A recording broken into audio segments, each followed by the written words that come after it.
Boy, that's Merch here. I've got a lot of thoughts. I'm gonna make them your problem. Today's video, we're gonna discuss Rachel Amber from Don't Nod's Life is Strange Before the Storm. I want to preface this video by saying that this video is in a much different tone than my video on Chloe Price. The reason for this is because I don't actually hate Rachel, so you might really want to stick around for this one. You might be surprised how different it is. Rachel's a confirmed 15-year-old teenager in Before the Storm, and before anyone complains saying, oh, so you're gonna be easy on her just because she's a teenager, but you won't be understanding of Chloe? First off, Chloe's 19 in the original Life is Strange, and I am not discussing the version of her from Before the Storm whenever I talk about her. I'm talking about the grown-ass adult version of her in Life is Strange. So my answer to that is yes and no.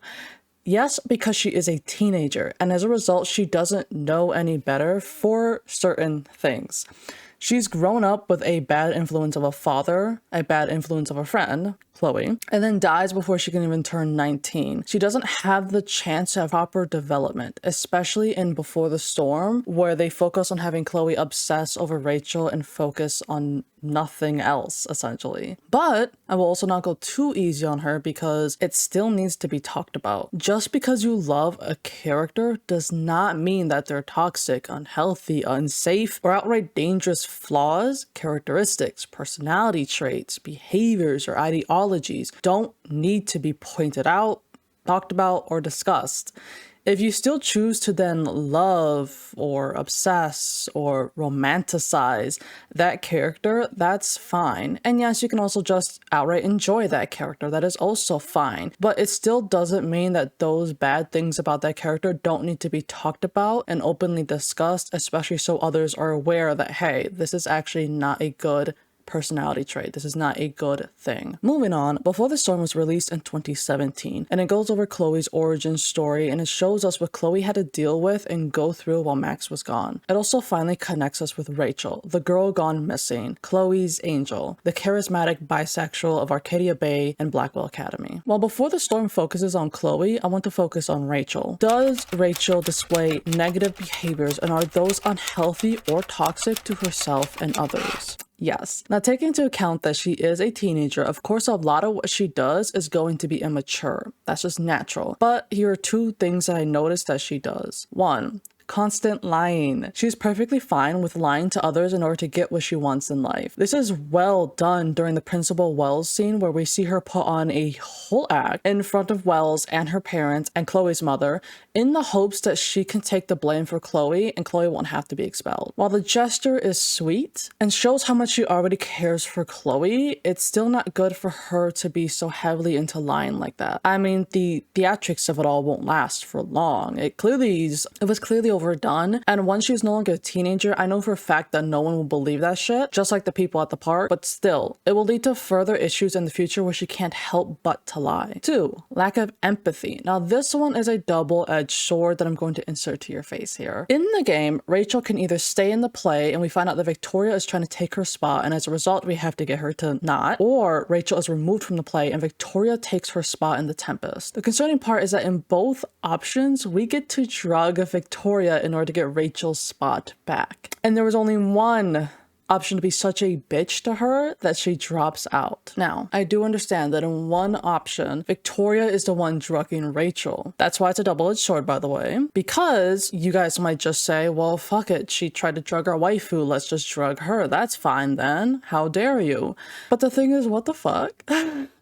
First off, this is clearly all done just to give us a reason to either 1, hate her more because we came from Life is Strange and still hate her regardless of her character growth, or 2, we started with Before the Storm and need a reason to hate her, so when we go into Life is Strange, we already hate her. But the real issue is this: why is Rachel so obsessed with being in this play that she is willing to put others in harm's way? It's treated like a joke as well. The teacher just comes around and just groans about what will they do, how shall the play go on, and then he's like, Rachel is here, my savior, My shitty high school play cannot be a success without you. And Rachel and Chloe end up doing the scene regardless of anything that plays out. But like, Rachel is not supposed to be in the play, in the one option, in the one version. So she's not supposed to be there, yet she gets backstage, which is trespassing by the way, and proceeds to drug a student in order to get into the play, and somehow the cops don't question her or bring her into custody because somehow Victoria just would not know that she was drugged and press charges. Even with Rachel being in the play, her drugging another student is not okay. Victoria or not, people should not be okay with someone drugging another person just because you like that character or you're supposed to be in love with them. Now, lucky enough for Rachel, those seem to be her two biggest flaws, as just about all else I noticed can be chalked up to being a dumb, overly emotional, and badly influenced teenager.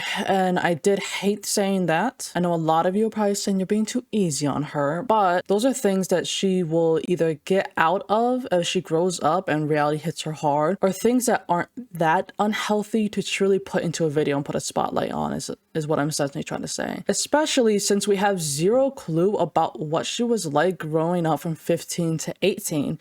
And as a result, we have no clue if she worked on any of those things as she got older. So I don't really want to hate on them as much. Versus Chloe, we see from 16 to 19, she has not changed one bit and she has only gotten worse, which is a whole situation. I made a whole video on that. Does Rachel manipulate others, and most importantly, Chloe? This one was weirdly hard to answer because Rachel is so difficult to read because the game doesn't have good facial animations. It has bad voice acting and it highly praises Rachel. But I did try to find scenes where it could be manipulation rather than charisma. Number one, the lookout. She gets so upset over a quarter, forcing Chloe to find anything she can to pry open the machine and get the money back. Why is this not okay? Because later we learn that Rachel knew her father had been messaging someone lately and she wanted to beat him to the lookout so she can see who has he been messaging, who has he been seeing. This wasn't a casual hangout like Chloe is led to believe from the beginning. This was a mission that was planned. The worst part is the game makes you believe that as well, that Rachel did fully intend to just hang out with you that day and her father just happened to be there and happened to be kissing someone who's not her mother, and they try to like guilt trip us because we find out that that was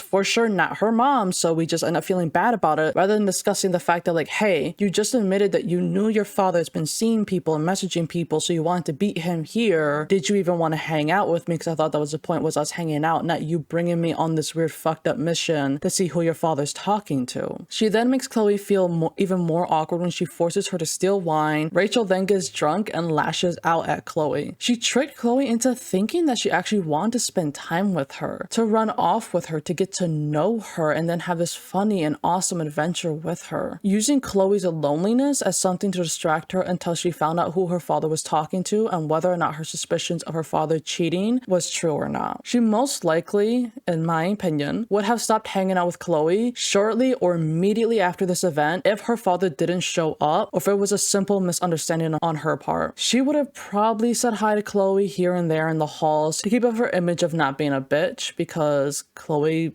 most likely would have thought they were friends after hanging out, but I can't imagine that they would have kept hanging out if it wasn't for Rachel feeling a spark between them. 2. The junkyard, where she says, I can't be your friend right now and I can't tell you why. One of the biggest reasons why I hate I can't be your friend right now and I can't tell you why is because, in my opinion, it's just 100% proof that she never intended to be friends with Chloe, to continue this friendship, to continue being around her. And I feel like that just proves it right there. She can't be your friend, Chloe. And she can't tell you why, because if she were to tell you why, it would hurt your feelings. So instead, she's just gonna leave it there and hope that you'll, and pine over her, hoping that maybe one day you guys can be friends. And I just don't like that. I never liked that scene because it just feels like Rachel is trying to gauge out whether or not she should stay based on how Chloe's feeling, but not because she cares about how Chloe's feeling, but more because if Chloe is willing to sort of be her lapdog, like, how devoted are you to Rachel, Chloe? Explain right now, what is this? Explain that, and then depending on how you explain it, if you sound like you're going to be my lapdog, if you sound like you're going to be my loyal person for the rest of my life, then maybe I'll rethink being friends with you. That's what it more or less felt like. But I don't think she actively manipulates others. I think she's just used to being a deliberate liar and keeping her emotions locked up and walled up.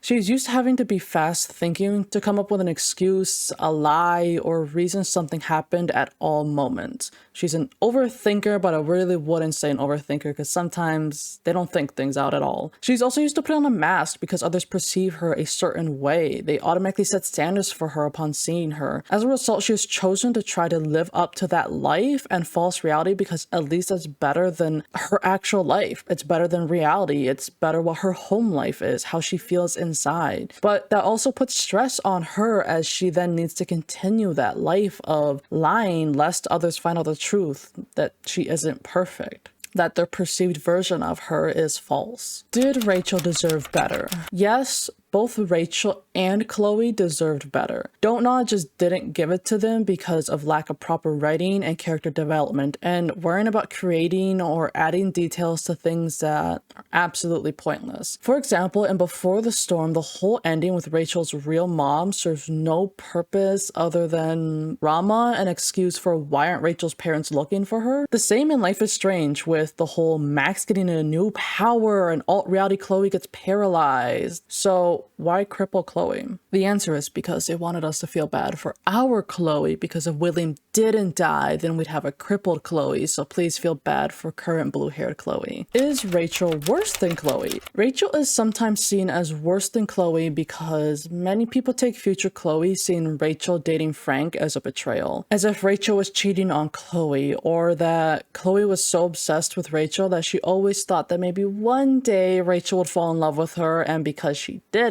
it was a betrayal. When in reality, she didn't betray Chloe. Chloe's just painfully obsessed and in love with Rachel, and it is very one-sided. People also see her as worse because a lot of what she does is considered manipulation, when it can also just be seen as trying to adapt to being put into different social groups and interacting with new people. Sometimes that is normal and a common thing for people to do, to change who you are when around certain people in order to fit in or match their personality, but when you are alone, you may feel like your true self. She is also considered worse because she seems to get her way, get things handed to her. Her father abuses his powers as a DA to bend the law to his will, or as much as he can. As a result, Rachel grew up with that being the norm. Getting your way and bending the truth and rules as much as you can or to your absolute will and fancy. But she deserved a father who would actually respect his daughter's emotions when she felt so confused about her stepmom not being her real mom. She deserved a father who wouldn't go so far as to try to murder her real mom, who just wants to try to connect with her daughter after years of abandonment and is willing to finally try to take responsibility for their child and help raise her and be there for her. While the way Rachel handles things is out of hand because blood doesn't overpower bonds, someone being blood related to you, by the way, doesn't overpower the bond you have created with someone else. Her stepmom doesn't love her any less. In fact, unlike her real mother, she was there for her and raised her. That kind of love isn't automatically taken away because your real mother wants to be in your life. Throwing away that kind of love isn't the right move, yet Rachel seems to want to do so entirely. She wants to say, fuck mom and dad, I want my real mom. Now that is understandable why, because now she's so confused on what else have they lied about. But it's also hypocritical because Rachel also lies heavily in her life. The same can be asked about Rachel. What else have you lied about? I'd like to end this video by saying my feelings on Rachel Amber. I feel that Rachel is still a little shit. She isn't worse than Chloe or anywhere near as bad in my opinion. I do feel that the two leech off of each other though, and probably didn't grow, educate themselves on mental health, and learn to heal from their past because they figured if we have each other, that is good enough, even though it wasn't enough. These are clear signs that Chloe really wasn't the best influence for Rachel, but instead was a temporary fix and a temporary high for Rachel whenever she wanted to escape the hardships in her life of being Little Miss Perfect. And Chloe provided that for her. She absolutely deserved better writing from the writing team who worked on Before the Storm. And for sure, I wish things had gone better for her, but they didn't. The world that contains these Life is Strange characters is cruel, very cruel. I actually have a video coming out on that in the future, so be sure to keep an eye out for it, but that about wraps everything up. I hope you guys enjoyed today's video. If you did, don't forget to like, subscribe, and hit that bell notification so you never miss out on new videos. Thank you so much for watching. Click here if you want to see my video on Chloe Price, and click here if you want to see my reaction to the comments on the Chloe Price videos.